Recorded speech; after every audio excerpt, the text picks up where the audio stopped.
Hello dear friends, how are you? I hope you're safe and sound. Welcome to another video, welcome to Espresso English.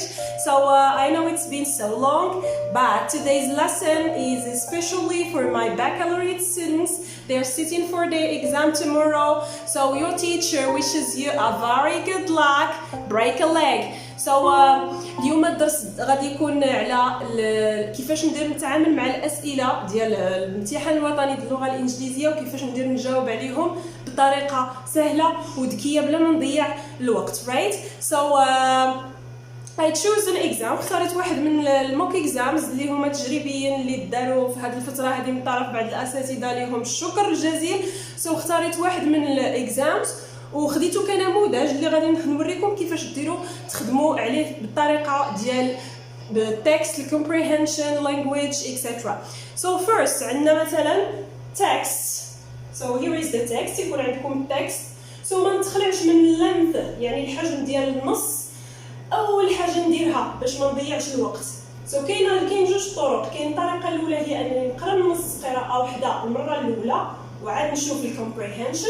وكاينه الطريقه الثانيه وهي نمشي للاسئله ديال الكومبريهنشن هي الاولى, اسئله الفهم هي الاولى نبدا بها ونقراها وعاد نرجع للنص. فاش كنرجع للنص كنرجع بهذوك الافكار اللي شفت ولا الجمل اللي شفت في الاسئله. سو بهذه الطريقه كنلقى الاجوبه بطريقه سهله, رايت؟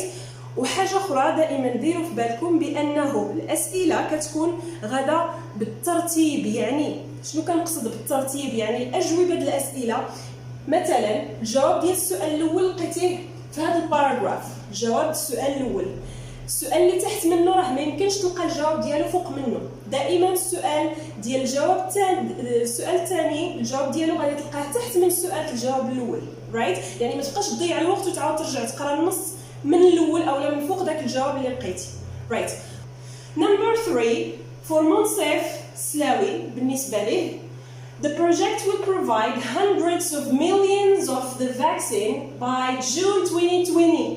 يعني بالنسبه ليه هذا المشروع هذا فوقاش by June 2020 يعني من هنا لجون 2020 رايت. دابا غادي نرجع للنص, رايت؟ سو دابا غنرجع للنص باش نشوف الاجوبه ديال هاد الاسئله هذه. سو السؤال الاول نديرو سؤال بسؤال, رايت؟ سو السؤال الاول قلنا علاش كيهضر منصف سلاوي went to Brussels to study medicine, يعني مشى باش يقرا الميديسين. سو عندي في النص كما كتشوفوا هنايا النص عندي غادي نبدا نقلب على الجواب ديال السؤال. مشى لبروسلز باش يقرا الميديسين. So Monsef Slawi was born on July 2020, 1959 in Agadir, Morocco. So his father worked in the irrigation business. Years after, he died when Monsef was a teenager. So the mother was left alone to raise him and his 4 siblings. So هذا الباراجراف ما فيهش الجواب اللي حنا كنقلبوا عليه. Paragraph number 2.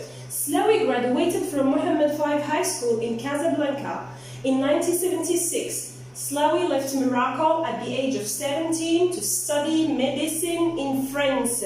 قال لك خرج من المغرب في العمر ديال 17 سنة باش يقرا الميديسين فين؟ في فرنسا. والسؤال قال لنا مشى يقرا الميديسين في بروسلز. واخا غنكمل. But missed the registration deadline, يعني ضاع له الريجستريشن ديدلاين يعني لا دات اللي عطاوه ديال التسجيل, يعني فاتوا الاجال ديال التسجيل. due to new registration procedures and his mother being ill. هادشي علاش طرا له هذا المشكل, كانت الام ديالو مريضه ودوك الشروط اللي كيطلبوا باش تسجل كانت شويه صعيبه. He enrolled at the Free University of Brussels. احنا لقينا الكلمه اللي عندنا في السؤال.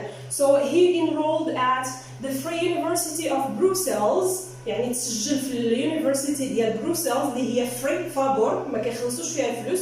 Where he received a BS in biology. شنو خدا منها؟ خدا a BS in biology في البيولوجي, right?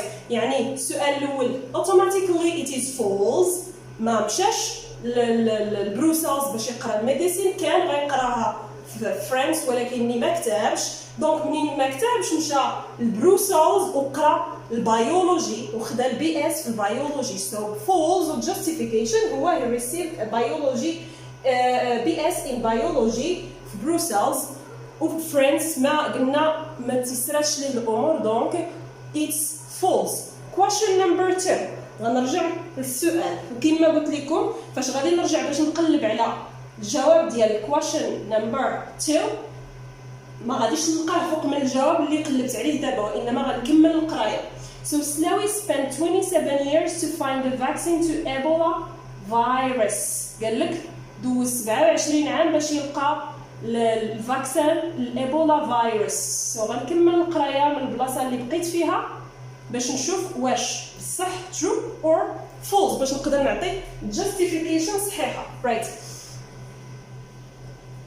Slawi took postgraduate courses at Harvard Medical School and the Tufts University School of Medicine. Although he did not complete his studies at either school due to work commitment, in 1998 he received an accelerated MBA from the International Institute for Management Development IMD in Lausanne, Switzerland. So هنا ما كاينش الجواب اللي كنقلبوا عليه. قال لك 27 عام ديجا ملي كيكون عندي واحد الرقم ومكتوب بالاعداد في السؤال نحاول نقلب عليه في النص الا ما بغيتش نضيع الوقت. So 27 نقلب على 27. So he also spent 27 years researching on a malaria vaccine. هو الجواب واضح جدا. هما قالوا لنا في السؤال 27 عام هو كيقلب على الفاكسين ديال الايبولا وهنا قال لك الفاكسين ديال ملاريا. يعني the question is السؤال اللي عطينا it is false. The statement is false وهاد justification. So he spent 27 years searching on a malaria vaccine. ندوزو question number 3. right. So question number 3 شنو طلبوا منا فيها؟ عندنا statement كتقول for Monsif Slawi the project will provide hundreds of millions of the vaccine by June 2020. نرجع للنص ونشوف واش هادشي بصح وغادي نقلب بيان سور على الجواب تحت من السؤال اللي لقيت. ديجا غادي نفوت البلاصه اللي لقيت فيها الجواب هي 27 عام. سو عندي هنايا on May. So هاي الجواب اللي لقيت قبيله ونكمل القرايه. So on May 15, 2020, President Donald Trump officially announced Operation Warp Speed, a project to develop and deliver 300 million doses of a vaccine for the coronavirus disease 2019 by January 2021. هما قال لك by June 2020 يعني قال لك من هنا لجوان 2020 والنص كيقول من هنا حتى جانوري 2021 يعني حتى لشهر 1 2021. يعني the statement number 3 is also false والjustification هي هذه. يعني عندنا false ردوا بالكم دائما كتاخذ نص نقطه على false or true كتاخذ نص نقطه على justification. ولكن اذا كان justification غلط و true false صحيحه كتاخذ نص نقطه ديالك. في حال كان العكس كانت justification صحيحه و true false غلطه ما كتاخذ حتى حاجه. right. خاص true false هي الاولى اللي تكون صحيحه باش كتضمن نص نقطه ديالك عاد نص نقطه اخرى الا كانت عندك justification صحيحه. right. now let's move to another exercise. so عندنا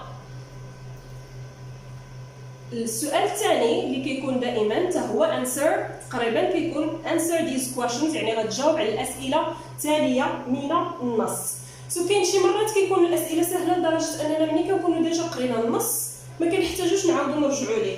why didn't Slawi study medicine in France؟ قال لك علاش ما قراش الميديسين في فرنسا وحنا ديجا في الجاستيفيكيشن ديال السؤال الاول جاوبنا تقريبا عليه. قلنا لان فاتو الوقت ديال التسجيل ديال باش يتسجل يدفع لديك المدرسه الميديسين في فرنسا. exercise number 3 قال لك fill in the chart with the right information وهذا سهل جدا. عاطينك السنه وعاطينك الايفنت. كل سنه غادي تشوف الرقم اللي عاطينك وغتشوف شنو الحدث اللي طرا فيها. يعني ساهل غتمشي للنص غتشوف سنة 1998 وغتشوف شنو طرا فيها وتكتبها قدامها، عاود سنة 2016 شنو طرا فيها، سنة 2020 وشنو طرا فيها. Right. So now let's move to exercise number 4.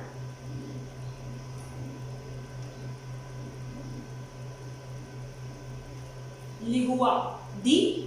So دي مازالين في الكومبريهنشن. قال لك what does or what do the underlined words in the text refer to. هذا السؤال دائما كيتحط في النص، كيعطيك he ولا there ولا him so pronouns وكيقول لك على من كيعودوا دائما.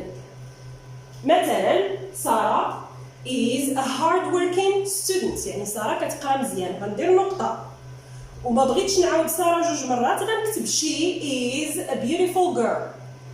she غنسطر لك عليها ونقول لك على من كتعود. سو غترجع للجملة اللي قبل باش تشوف بان she كتعود على سارة، شي حاجة ما بغيتش نعاودها جوج مرات ودرت لها البرونون. سو عندي هي دائما هي كتعود على شخص مذكر، خصني نرجع للجملة اللي قبل وكيحددوا لك حتى الباراغراف فين غتلقاها. there في الباراغراف نمبر 4 there كتعني هناك يعني خصني نلقى مكان. وعندي him في باراغراف 6 هو him شكون هو، يعني شخص ومذكر، يعني غنرجع للجملة اللي قبل باش نقلب على الجواب. Next question.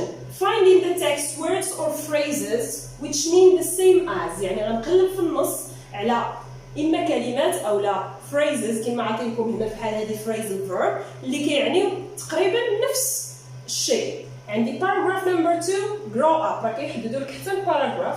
so grow up يعني حتى انت غتمشي وغتلقى بحال هذه يعني نفس المعنى عندهم. assigned paragraph number 4 accepted paragraph number 4. so النصيحه اللي غنعطيكم بالنسبه لهذا التمرين هذا، عطاوك verb خصك تلقى verb، عطاوك adjective يعني حتى انت غتلقاه adjective، يعني خصك تخدم تطور ماشي بالضروري تفهم الكلمه 100%. مثلا هذه assigned بايدي غتلقى حتى انت الverb وغتلقاه مصرف في simple past كما مصرفه هذه في simple past. مثلا هذه grow up انت غتمشي تقلب على الكلمه اللي كتعني لي grow up، هذه ماشي بالضروره غتلقاها حتى هي phrasal verb وانما synonym شي حاجه اللي كتعني نفس الشيء. المهم الا عطاوك verb غتلقى verb، عطاوك noun غتلقى حتى انت noun، عطاوك adjective غتلقى adjective، عطاوك adverb غتلقى adverb، يعني ما تقلبش على شي حاجه اللي ماشي من نفس الكاتيجوري. right now let's move to language. دابا سالينا مع النص comprehension، غندوزو language اللي هي مهمه وكيسولوني عليها التلاميذ بزاف وكيكون فيها الجرامر. right so the language question number 1 fill in each gap with an appropriate word from the list. هنا عطاونا مجموعه ديال الكلمات وعندي جوج الجمل فيهم فراغ خصني نعمرهم. سو هذا اللي كتشوفوهم فيهم جوج stand for look up turn down give up و apply for، هادو كيتسمى الفريزل فيرب وضروري خصني نكون مراجع الفريزل فيربس وعارف شنو المينين ديالهم. so to a visa you need to fill in this application form. عندي application form يعني خاصك تعمر هذه الاستماره، وعندي الفيزا باش تدفع للفيزا. to apply for ديجا عندي الابليكيشن منين جايه apply for application noun، يعني باش تدفع للفيزا خاصك تملأ الاستماره. so to apply for. number 2 NGOs. so NGO acronym كما قلت لكم الاكرونيم كنكتبوا الحرف الاول من كل كلمه وكنكتبوه in bold letters. so NGOs non governmental organizations يعني المنظمات الغير حكوميه. سو باش نقول بان ال NGO ها شنو كتعني، علاش على ماذا تدل. so NGOs stand for. so phrasal verb ديال stand for هو اللي يعني لنا تدل على او لا تعني etc. give the correct form of the words in brackets. هنا كيعطيك الكلمات بين قوسين وخصك تعطي الكوريكت فورم، يعني الفورم الصحيحه كيكون يا اما adjective وخصك انت دير noun على حسب الجمله شنو كتطلب، اولا كيكون noun انت خصك الفيرب انت خصك تعرف الجمله شنو كتطلب. so the COVID-19 case confirmed in Morocco prompts authorities to take وعندي prevent عندي verb to prevent هذا verb اللي يعطيني وديجا قبل منه كاينه to take يعني ما يمكنش يكونوا جوج لي verb محطوطين قدام بعضياتهم اكيد لا سو ما خصنيش الverb يا اما noun يا اما adjective so authorities to take prevention measures يعني التدابير الوقائيه measures هما التدابير يعني خصني هنا prevention right against the proliferate عاوتاني هنا verb of the pandemic the proliferation noun اسم the proliferation of the pandemic right now let's move to question C fill in each gap with an appropriate word or phrase from the list so هنا عطيني ثلاثة الاختيارات find finding to find find هذا الدرس ديال gerund or infinitive right so find infinitive without to ما فيهش to finding gerund اللي كتكون فيه ing و to find infinitive with to هنا خاصني نكون عارف شنو الverbs اللي كيجي موراهم gerund اللي كيجي موراهم infinitive with to اللي كيجي موراهم infinitive without to so health officials expect a vaccine to COVID by the end of this year so expect ديما كيجي موراه to plus infinitive so expect to find a vaccine for COVID by the end of this year. Question 2 or sentence 2 by next September يعني من هنا لسبتمبر الجاي ديجا ملي كنشوف by plus a time in the future كما شرحت لكم في الدرس ديال future perfect كنعرف بأنه الدرس بأنه كيطلبني future perfect و future perfect كيكون فيه will plus have plus past participle. So by September next September 1st year baccalaureate students يعني من هنا لسبتمبر الجاي التلاميذ ديال اولى بكالوريا their regional exam right يعني will have taken يعني من هنا لسبتمبر غيكونوا دوزوا الامتحان ديالهم the regional exam right now let's move so next عندي الكمالة ديال التمرين if وعندي China ديما فاش كنشوف if الدرس ديال الكونديشنال if هو الشرط الى قريتي مزيان غادي تنجح so if China its first case of coronavirus on time we wouldn't have been contaminated ديما نشوف if كنعرف بان الدرس ديال الكونديشنال الشرط so if واش declared واش had declared واش will declare باش غادي نعرف اولا الكونديشنال خصني نشوف الجمله الثانيه هذه if clause خصني نشوف المين clause we wouldn't have contaminated يعني ما كناش غادي نتعاداو فيها would plus have plus past participle plus been plus past participle هذا كيكون الكونديشنال تايب 3 كيكون معاه had declared يعني had plus past participle اولا كنسميوه past perfect so if China had declared its first case of coronavirus on time we wouldn't have been contaminated. Number 4, great efforts to save our planet from COVID-19. Great efforts which are making, were making أو لا are being made. هذه passive voice so are being made the continuous present continuous are being made. Question D. Rewrite the sentences beginning with the words given يعني غتعاود تكتب دوك الجمل وغتبدا بالكلمه اللي كيعطيوك هما ديجا كيعطيوك هما الكلمه باش غادي تبدا right so عندنا the first one you must send this report as soon as possible يعني خاصك واجب عليك you must send صيفط هذا الرابور هذا as soon as possible يعني في أقرب وقت ممكن وعاطينك تبدا this report ديجا فاش كتشوف عاطينك الكلمة اللي تبدا بها this report so this report must be sent as soon as possible must be sent as soon as possible هذا المبني للمجهول المبني للمعلوم. So number 2, why don't we encourage young people to get more involved in politics? The association responsible suggested, so اقترح. So the association responsible suggested 2 دائما فاش تكون عندي why don't we encourage young people to get more involved in politics وتنكون اقتراح تيطلبوا مني نقترح suggested كندير to plus infinitive so suggested to encourage young people to get more involved in politics. Number 3 Salwa got contaminated because she didn't stay at home. تعادت سلوى حيت ما جلستش في الدار. غادينك if يعني الدرس ديال conditional الشرط غتبع نفس الطريقه اللي درنا اللي لقينا في التمرين اللي قبل. so if سلوى غنقولوا سلوى كون جلست في الدار ما كانتش غتعادى ولا كون تعادت ما كانتش غتجلس. so خصنا بيان سور العكس لو كان جلست في الدار ما كانتش غادي تعادى. so if سلوى had stayed at home she wouldn't have got contaminated, right? She wouldn't have got contaminated. F. Join the following pairs of sentences with the words given. يعني غتلاقي دوك الجمل اللي عاطينك هما فارقينهم بالنقطة انت غتلاقيهم بالكلمة اللي عاطينك بين قوسين. So عندنا the first one government bought large amounts of the H1N1 vaccine.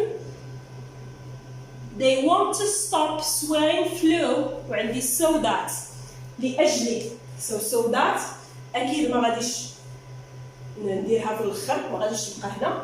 so غندير government bought large amount of the H1N1 vaccine في الوسط غندير so that ولكن ما غتبقاش هنايا they want so that دائما كيجي موراها موديل وعادة كيجي الموديل ديال كان.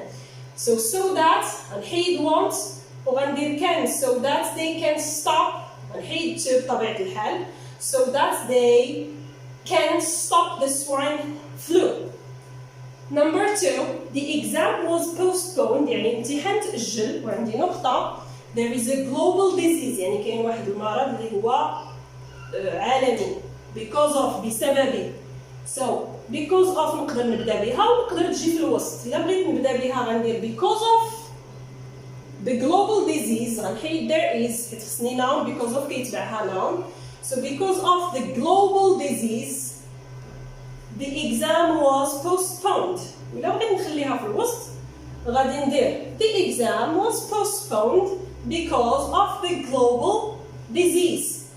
now F match each expression with the appropriate function. هذا الدرس ديال functions عندكم expressing regret اللي هو الندم expressing lack of understanding يعني عدم الفهم كتبين انك ما فهمتيش مثلا شي حاجه قريتيها ما فهمتيهاش. complaining يعني كتحتج الدرس اللي شفنا ديال complaint. وكاين asking for permission يعني كتطلب الاذن دير شي حاجه بغيتي ديرها كتطلب الاذن. so عندي can I take or can I use your calculator please. so هذا باين it's it's asking for permission يعني كتطلب الإذن. sorry to say this اسمح لي ولكن but your assistant was rude to me. المساعدة ديالك كانت وقحة معايا right. هنا شي حاجة اللي راها فريمون ما عجبانيش كنحتج so this is complaining. sorry teacher I didn't get your idea. I didn't get your idea من العبارات اللي كنستعملو فاش كنبغي نقول راه ما وصلتنيش الفكرة يعني ما فهمتش بطريقة أخرى راني ما فهمتش. so this is expressing lack of understanding. and finally I shouldn't have missed the meeting. ما كانش عليا نضيع الاجتماع. I shouldn't have missed the meeting يعني هنا كندير واحد النوع من أنواع الندم expressing regret. right so this is it. I hope it was clear and I hope it helped you a little bit right. حاولوا أنكم ما تضيعوش النقط يعني هباء منثورا لا سيما في الكومبريهنشن كما قلت لكم دائما الأجوبة راه ما كيكونش الجواب ديال السؤال الثاني فوق من الجواب ديال السؤال الاول. هذه دائما ديروها في بالكم باش ما تضيعش الوقت وترجع تبدا تقرا التكست عاود من الاول على كل سؤال حيت كاين اللي على كل سؤال كيبقى يقرا التكست من النص من الاول. لا حاجه اخرى يعني تبدا بالاسئله قراهم كل سؤال قراهم كاملين ورجع اقرا السؤال الاول وعاد رجع للنص. منين يكونوا عندك لي دات يعني السنوات ديما سير عينيك لا دات نيشان بلا ما تبقى تقرا النص كامل. منين يكون عندك ارقام وهي مكتوبه بالليترز يعني بالحروف سوري بالارقام ماشي بالحروف. دائما نمشي للنص راه حتى تما كتكون مكتوبه بالارقام باش نلقى الجواب نيشان. دائما ندير في بالي نص نقطه على ترو و فولس ونص نقطه على جاستيفيكيشن، يعني ما تضيعوش ديك النص نقطه حيت كاين اللي كيكتب غير ترو او فولس وما كيديرش جاستيفيكيشن. بالنسبه لهادو سوري phrasal verbs، راجعوا الفريزل verbs باش حيت راه كيعطيوكم غير جوج ديال الجمل منهم، يعني ساهل كيجي باش انك تعرف اش من phrasal verb خصك تحط في ديك الفراغ، يسوفي باش تكون عارف المعنى ديالو. وبالنسبه للجراما دائما منين يكون عندي لا دات مذكوره وهي في الباست، شي دات اللي دازت وهي مذكوره، مثلا مذكور لاست يير راه خصني ندير سيمبل باست رايت. منين يكون عندي جوج ديال الاحداث وحده قبل من الاخرى راه غادي يكون الوحده الاولى غيكون فيها الباست بيرفكت والثانيه غيكون فيها سيمبل باست. مثلا خديت الفطور عاد مشيت للمدرسه. So I had taken the breakfast right before I went to school. الاولى اللي هي taken the breakfast في الدار before قبل ما نمشي للمدرسه. Before I went درتها في simple past، يعني two actions one before the other، جوج الأحداث وحدة كتكون طرات قبل من الأخرى. مثلا another example I had revised well before I went to the exam، راجعت مزيان قبل ما نمشي للامتحان. so الأكشن الأولى هي راجعت مزيان في الدار درتها في past perfect. past perfect دائما كيتكون من had plus past participle. والاكشن الثانيه اللي هي مشيت للامتحان درتها في simple past right. منين يكون عندي if نعرف بان راه الكونديشنال الشرط، نراجع الكونديشن تايبس ديال الكونديشنال.